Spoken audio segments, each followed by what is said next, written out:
ఈరోజు దేవుని వాగ్దానము. తుదకు ప్రభు యొక్క మహాశక్తిని బట్టి ఆయన యందు బలవంతులయుండుడి. ఎఫెసీయులకు రాసిన పత్రిక 6వ అధ్యాయము 10వ వచనము.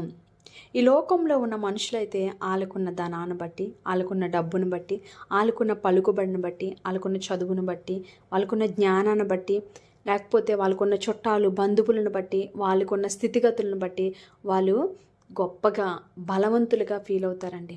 కానీ దేవుని బిడ్డలుగా మనమైతే అలా కాదు. మనకి ఎంతమంది ఉన్నప్పటికీ కూడా, ఎవరున్నప్పటికీ కూడా మన దేవుని బట్టే మనము గొప్పవారిగా ఉంటామండి. మన దేవుని బట్టే మనము శక్తిని పొందుకుంటాం. మన దేవుని బట్టే మనము బలవంతులుగా ఉంటామండి. అటువంటి గొప్ప దేవుడు మన పక్షాన ఉన్నప్పుడు మనకి ఈ లోకంలో ఉన్న మనుషులు బట్టి కాదు కానీ, ఈ లోకంలో ఉన్న డబ్బు ధనమును బట్టి కాదు కానీ, మన దేవాతి దేవుని బట్టే మనం బలవంతులుగా మారుతామండి.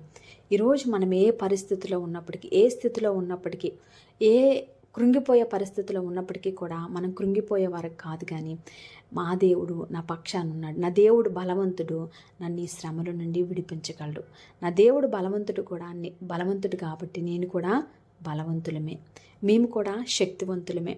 ఆయన శక్తి మనకు అనుగ్రహిస్తాడండి. అందుకే ఆయన యందు విశ్వసించేవారుగా ఉండాలి.